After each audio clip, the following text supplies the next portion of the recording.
Everyone, and welcome to another live stream for Video Marketing Q&A here at NV Creative. I'm Mike, the head producer, I'm Tim, the head editor. and this is our special guest for today, one of our actors, Greg. Hi guys. Hey, bud. So today, as always, we're doing rapid fire questions, your questions, and so let's get right into it. So I guess we'll do me again, and then you as normal, and then Greg can chip in. He's got some thoughts. Yeah, if he has some thoughts. Okay, so first question, what is the optimal length for a YouTube video tutorial with a single subject? Personally, if it's a tutorial that I'm watching and I'm interested in knowing really the meat of it, I don't mind, say, even like a 10 or 15 minute tutorial, but if it's something really quick that, just to do on the computer or whatever, normally a minute to 2 minutes, that's plenty of time for me. Yeah, actually, I used to work for another company years back where I did tutorial videos, and we were always like short, like make it as short as possible. And some people like longer ones because they're like maybe a little more slow learning and they like to kind of take their time. But like I'm learning like Blender right now, and I prefer the shorter tutorials. If I'm going through YouTube looking at it, it's like 2 hours, 80 minutes. I'm like, but that's sometimes telling for what you're trying to showcase in your tutorial. But I'd say if it's something you can do in under like 2 minutes, then do it. That's the best way, I would say. Greg, you have any input? I think you make a good point about the attention to the attention span these days. I mean, it really depends on the person. Like for me, I feel like maybe the 5 minute spot is pretty good. Within a minute or two, it's hard to think that I'd really get quite enough information. That's beyond anything that would be beyond like elementary knowledge. But I think within 5 minutes, like that's relatively meaty for a YouTube video. And I feel like you could get a good amount of information in there. Obviously, there'd be more learning to do, but it really just depends on the person and the product. But I would say if it's much more than 5 minutes, like even from the get-go, it's you kind of veer away from it. Like I would think that like a 10 or 15 minute video, as you said, like would be pretty rare for viewers. But, Yeah, I mean, I just like it if like I really want them to deep dive into it. Yeah. But Yeah, for normal things, if it's like how to, blah blah blah, I set don't up know. your calendar on your Apple Yeah, Watch and stuff really like that. really easy stuff. That is like a couple of minutes. Okay, so good stuff. Next question. What are some advertising tactics companies use that consumers don't know about? Well, the grammar isn't correct. I was trying to correct it. Advertising tactics, we do, NV Creative does commercials, that's what we do, and we never try to be sneaky about anything when we do like videos, but we know that a lot of companies use what's called subtext in videos, and that's kind of, like sex sells, and, they'll have like pretty girls, or they'll have, handsome dudes, or Oh, I thought you were pointing at me right there. or they'll use certain tactics basically to, or buzzwords to pretty much just either make it memorable or make you want to watch, things like that. Even on YouTube, if you see a thumbnail and it's a girl in a bikini, then a lot of guys will just click on the thumbnail. They don't care what the video is, but they'll click on it. Or I mean, I've never done it, but I've heard that. or if or if it's say like a food company or something like that, then they'll put say like the end dish up front right there, and it might be like a a little bit of a photoshopped thumbnail, something like that. But basically, I know clickbait is thrown around a lot, but a lot of companies, at least with advertising, they do use clickbait to get people to watch. Yeah, I'm glad you brought up food. That's actually the number one thing I was thinking of. Is like, and we were doing this today. Like fake food is like one of the most common things that most people don't know they're seeing on like food commercials. Like there was a really great little video going around like a couple weeks ago online, and it was like stuff you don't notice, and it's all about like putting like a ramekin inside a soup bowl so that when you put garnish on top, it just sits there, and then like using like shaving cream instead of whipped cream because And it sits. mashed potatoes instead of yep, ice cream. exactly. Because it doesn't melt under the lights. And like I'm sure everyone has seen those amazing. They don't really do them as much anymore, but like Carl's Jr. would always have that falling stack and stuff like that. It's like your burgers don't look like that. You guys know that. You go to Carl's and it's like somebody smashed it together, and it's like that's obviously an advertising tactic that you're like, I want that burger. But then when you get there, are you really gonna like comment? Maybe I will about like it doesn't look like this, you know. But like Yeah. in the ads, it looks amazing. Or Hardee's if you're not on the West Coast. Yeah, Hardee's. Yep. I would say, I mean, yeah. Yeah, Greg, you're behind the scenes with or in front of the camera, so Yeah. you're kind of on that end. Well, I've been reading about this a lot though because I have a new website, www.gregaudino.com. Not a big Nice. deal. Check it out. Subtle. Promotion. Sweet plug. Not that I even pronounced it properly. Those people know how to spell my name, but I mean, the visual aspect is huge. It's all a visual medium. I mean, they're gonna want things that catch your eye, whether it's a bright color, or like something sexual Yeah. or whatever. In addition to that, I think there's also the personal touch that they want to try to implement as much as they can. So like you'll get a lot of emails from companies that you have your first name. You know what I Yeah, mean? yeah. And that's like a thing. Like, yeah, you're going to react more to your first name. You're going to be hit with messages like, you need this, you want this, everyone is doing this. You know, these means of like inclusivity, pressure. like I can't live without this sort of thing. So yeah, there's a lot to it. As far as like running ads, I think that one thing that's very popular for digital marketing companies to do is to run an ad geared towards an audience that has a similar, like an audience for a competitor. Yeah. You know, so like if you're in the same department as somebody else who's very successful, a marketing company might say, we're going to test ads on your product for your product on this audience who is proven to like something that's very similar. Yep. So that's why you'll see ads for a lot of things that are not anything that you might have heard of or searched for, but you'll end up, you know, maybe being They're targeting appealing to you, them. that's why. Exactly. Yeah. You're part of the targeted all audience. the time. Yeah. Get used to it. Well, so those are just a few things. Yeah. Yeah. You know, Many- never ending well. Next question. What do you think about social media marketing? And are all social networks the same for all industries? Definitely not. So social media marketing, it's a great way to get out there. You know, it does cost money, so you need to put in as much as, not necessarily you want to get out, but the more you put in, the more return on investment you'll see. Yep. If you're smart about it, if you know the audience, if you know like Greg was talking about, you know who you're targeting. But social media is a good idea, but with social networks, they're not all the same for all industries. So you have to kind of know who your target is and where they are. So for instance, if you have a younger demographic, you definitely want to hit you definitely want to hit Facebook, but probably most importantly Instagram for the younger audience. If you have more of a video medium, you know, definitely YouTube, Facebook, Instagram. If you are, you know, kind of targeting more businessy people, LinkedIn is probably the best. Actually, from what I found is with social media marketing and ads, LinkedIn has the best return on investment, but it's definitely the most expensive because you can really target people. So for instance, if you want to, you know, say you want to target the you know, VP of marketing in, you know, in companies, you know, you can do that on Facebook, but with LinkedIn, you know, people really tend to stay on top of like where they are and what they're doing.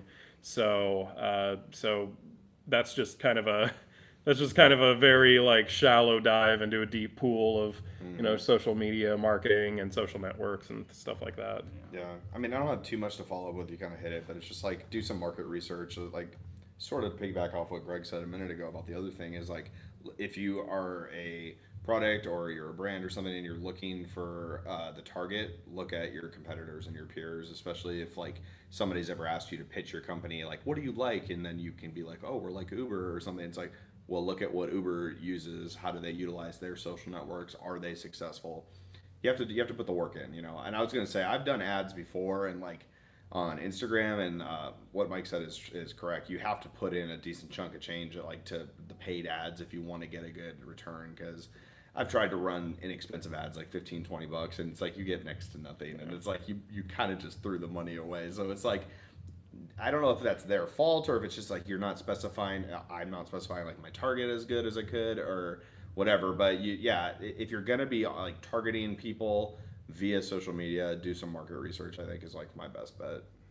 Yeah, I'll put like my own spin on this answer. I'll talk about it from an actor standpoint, because social media is such a huge vehicle these days that it's extremely influential in the life of an actor. It is no secret to people in this industry that actors are now, a lot of them are getting hired based on their following. So, you know, if you're like somebody, you could have an audition of 2 actors. One is much better for the part but doesn't have social media, and another has 1 million followers but has a really shitty audition, frankly. They're going to get the job because that's like, oh, 1 million people watch the show, yeah. you know, in theory. So that being said, I mean, it's very powerful in certain ways, and especially like with something, if it's just about, if you're wanting to get hired just for viewership, I mean, it almost doesn't matter what you put on there. I mean, it's like, you know, no, all publicity is good publicity, or whatever they say. So it's obviously that's not going to be the same within every industry. It's like you were saying, to a point, you really need to know your audience, especially if it's not an industry that's based just around volume and sales and viewership, like the entertainment industry is. But yeah, I mean, it's really something you have to keep track of, and how it works within the industry that you're looking at, because it's very particular. But at least from an acting standpoint, it's hugely important. And it's really taking over more so than talent is. A lot of people could argue, which is a shame, but it's the way of the world, and it's at least worth it to be cognizant of whether or not you want to participate in it and give into it. And one last thing that I'll add is it also depends on what your product is, and you know, how you can express that in an ad. So for instance, if you have like video or photo, you know, the more visual mediums would be better for you. And if you have, you know, just text, or maybe you have like a service or something like that, and, you know, just a photo with more like text or description, you know, maybe a visual medium isn't great for you. You know, maybe you want to like LinkedIn or Facebook, or even just Google ads with no you know, no video, no photo, just kind of telling what you do. You know, that might be best.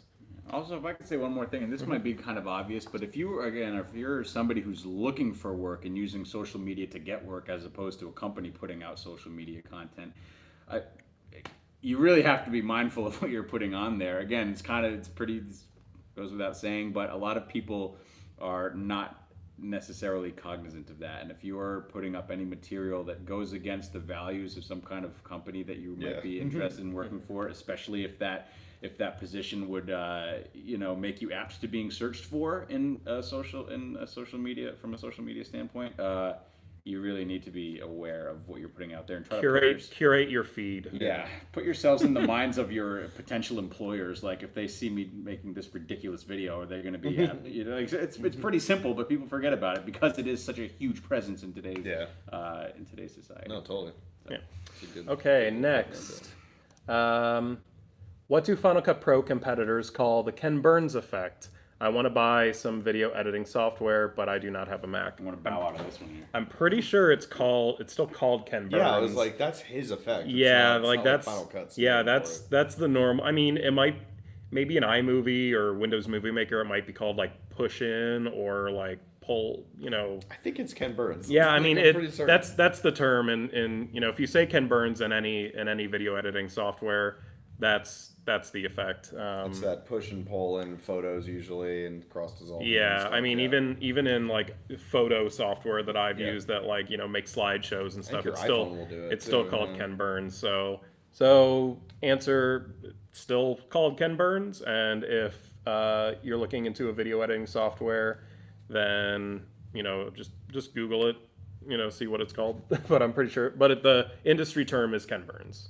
And get Final Cut Pro. Don't buy some other software. Just don't do it. I learned something. All right. Oh, good lead-in question. What is your favorite video editing software and why? So we we are all Final Cut Pro users, and Tim, was it me or you that taught Greg? You. Oh, it was me. Yeah. So we actually taught Greg a little bit of Final Cut, and he's been learning more and more. Yeah. So I use Final Cut, and well, we all use Final Cut, but for me specifically, I think at least for what we do, we're a commercial video production company, so we have lots of projects all the time. We don't have a ton of footage to log and capture, but we do have a lot of projects going out, and the workflow on Final Cut, just for really churning out projects, I think is a lot faster than, say, Premiere, or I haven't really dove into DaVinci for editing, but definitely faster than Premiere, faster than Avid. But I will say that Premiere, and I haven't used Avid for a long time, but I will say Premiere is really, really good if you have like a zillion clips and you need to like, you have an assistant editor that's doing all of the like logging and comments and the everything else, and then they pass it off to the editor. I think that's a really good scenario for Premiere, but for having a lot of stuff automated and having a lot of stuff easy, and for really churning out a lot of projects, if you do like we do, then Final Cut Pro, that's why I like to use it. Yeah, I mean, everything you said for me, but it's more like I've been using it forever. It's the familiarity aspect. Even though facelift wise, like it did get an update with Final Cut 10 that came out, 5 years ago or whatever it was. But I've told the story before, but like I just like forced myself to learn it, even though I was diehard Final Cut Pro 7, which was the very tried and true standard version of Final Cut Pro. Forced myself to learn the new one, and then found like that they had really updated a lot since it first came out. So especially now, if you're holding off on using that version of Final Cut Pro because you heard bad buzz, it's been so long since that was like the version. Now it's like very souped up, and I don't think we've ever encountered anything that we couldn't do, that we like needed to, that we couldn't easily figure out a way to do. Yeah. I mean, and we've even done some pretty decent special effects within Final Cut Pro. So it's like, I don't know. Like I said last question, buy it. It's good too. The only third-party software that we've really used, like outside of Final Cut, for for pretty much like just something the Final Cut can handle, is maybe After Effects. But that's because that's its own beast. But there's nothing that we were like, oh, like there are a couple little things in Premiere that we do wish Final Cut had, just to little features, but nothing where nothing Yeah, I don't think deal there's anything breaker. you couldn't do though, like through other Right. means. Yeah, there's maybe built-in things. Plus, we don't have to pay monthly for it. I mean, we still pay for Creative Cloud, but if you don't use Photoshop or After Effects or anything else, it's a one-time fee for Final Cut, and you can have it on as many computers as you want. And with Creative Cloud, you only get it on 2 computers, and it's a monthly fee. And then, Greg, from the time that you've been editing, All I can say, I mean, I'm not an editor. It's not my trade. But I've learned to do editing from my website, www.gregaudino.com. Nice. I've learned to do it, and all I can say is that from the standpoint of somebody who's quite new at it, it's very user friendly. And Mike really gave me like a 30 to 45 minute tutorial about how to edit my videos, and I don't really have any problems with it. It's quite simple for me, and again, I'm not terribly tech savvy, so just from that perspective, it's quite user friendly. This ad paid for by Apple? No, it's No, not. no. I wish. Jeez, yeah. it's not sponsored content. Not at all. But to kind of tell you one more thing about Greg, the other good thing about Final Cut is you can convert all the clips to proxy, regardless of what size they are. So pretty much you can edit on almost any Mac. So for instance, we have like kind of souped up iMacs here at the studio, but Greg has like a MacBook Air, and he shoots his videos in 4K, and he just has them in proxy, so he's still able to edit them. So it's not It's not too much of a strain. yeah, exactly. Even for really high resolution files, but underpowered machines. So, okay, next.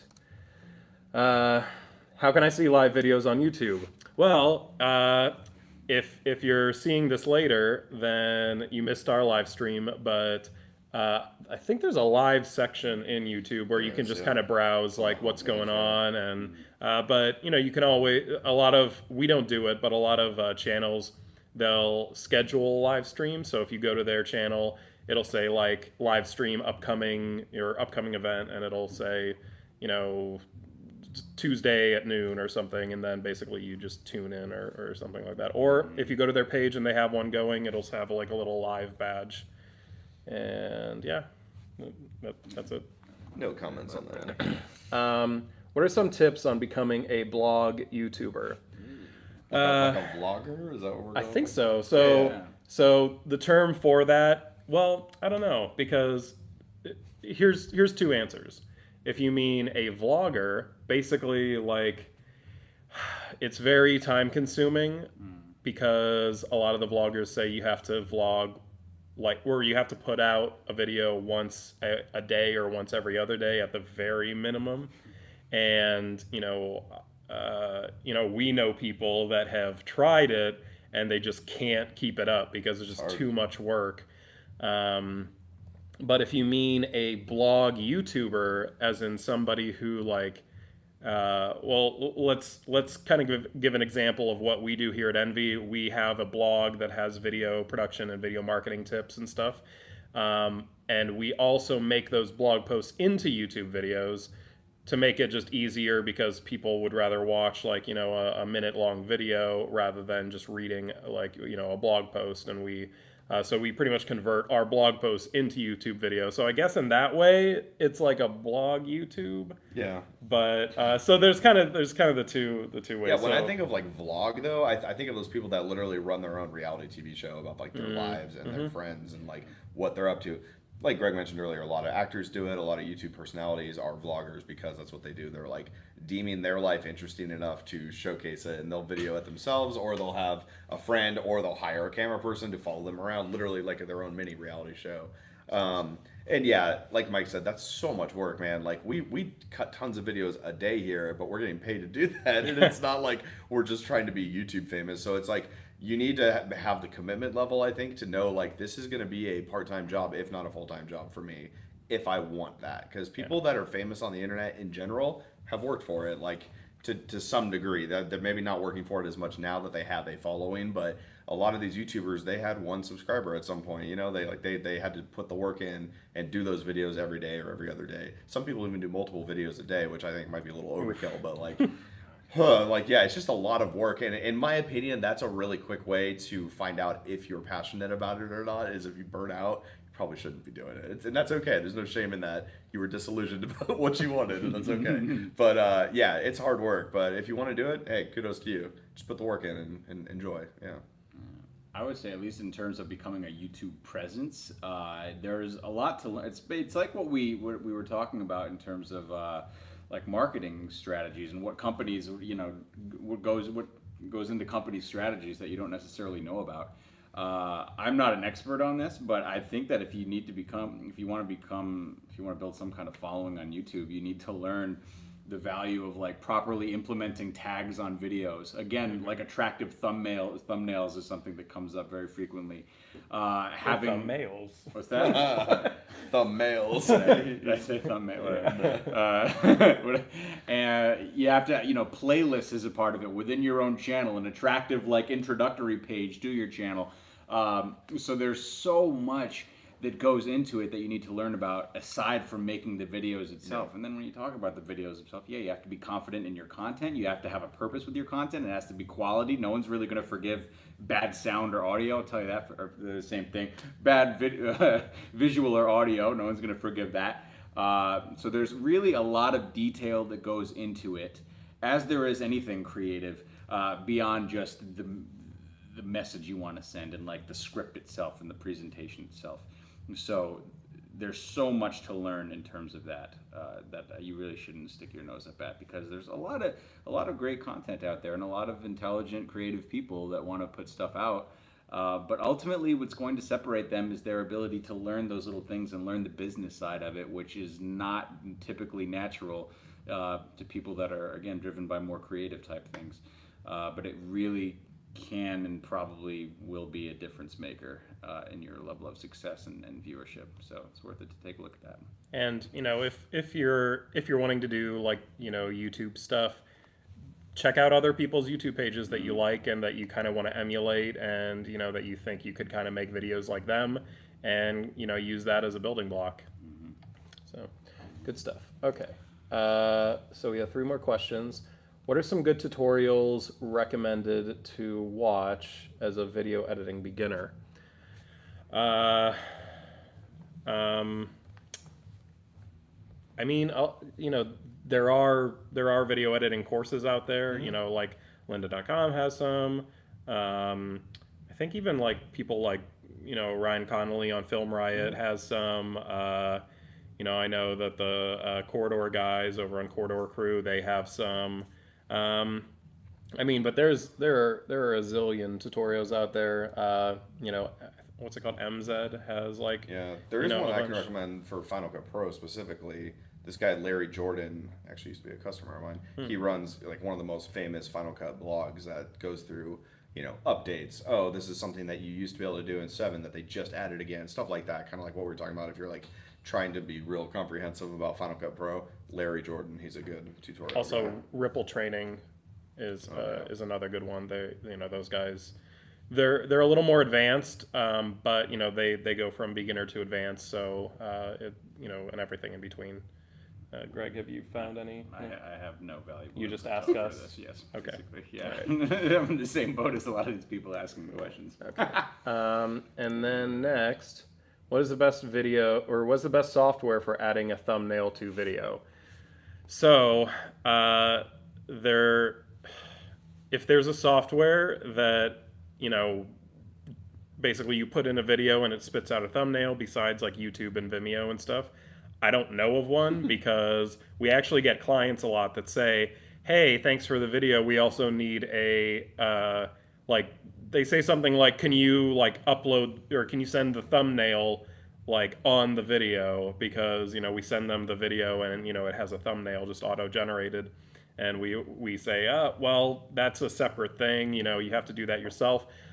We do use a web service. It's called Canva, and they have like templates for YouTube thumbnails, but you still have to do like a screen grab from your YouTube video, or you have to do it in something else. Basically, like unless you want to I guess create one from scratch, it's pretty much just a screen grab. Even if you're watching it on your iPhone, you can just take a screen capture and use that as a thumbnail. Yeah, I feel like YouTube, when you upload, it gives you like 3 options, like from different timestamps kind of throughout the video. Easiest thing though is like watch your own video, find a part that you like, screen capture it, and then upload it. It's the easiest thing. So yeah, that's all I really have for that. Yeah, I mean, you want an attractive screenshot. Yeah, I get just get like- Canva's great. That's what I've been using since my COVID. Yeah, because you can put text and stuff like that. It's nice. Yeah. But I mean, I would think that there's a lot of different software. I mean, again, it's really just about, I don't think it's so much about the software itself than it is just the choices that you're making in terms of like make a what's good loud, thumbnail. what's attractive.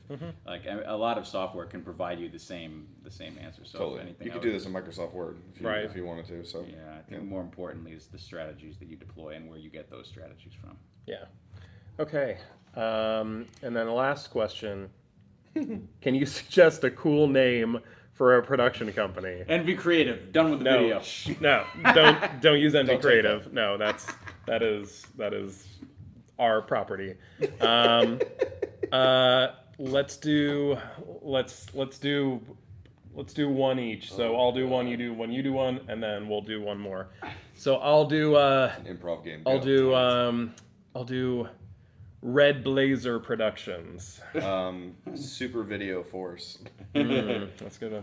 Red Laser Video Production. Oh, Also Red Taser Video Productions. So anything with red blank zer Productions. See White Goodman in Dodgeball. He'll give you some. I'll do Sunlight Films. That's like a wedding company. Yeah, Some night films. Let's. Pass Films. I was trying to be like punny, and then it fell apart in my head. I don't know. Letterhead Films. I don't know. Just looking at random words around the studio. Nice. You're looking at the office set. Yeah. Letterhead. All right, Greg, one I'm more. gonna do the same thing. I'm gonna go Sun Bright film. Reminds me of the Light Bright commercials from when we were kids. You remember? Yep. Right. So there's some You can have those for free if you video want. production Yeah, name no. ideas. Copyright 'em quick, feel free to yeah. use them. I think Yeah, the super play video on- for no, course really. is good though. The play on words is like the whole thing. I mean, come up with a nice play on words. People like that. You know what I mean? Maybe different ways to integrate like Look words up and video numbers or production something like puns. that. And then, Or Yeah, I mean that's attractive. People or like look that. up or there are plenty of websites out there. Look, Google like company name generator There's so many or of something those like that, companies. and I'm sure you can find one we there. love those for character names and stuff. They're so good. So I mean, I came up with Envy, so that was my thing. that's his intellectual property. Yeah, Don't that's take mine. But You can go with the other 7 deadly sins as well. it. Lust films. That's probably taken it. Probably a different studio. Yeah.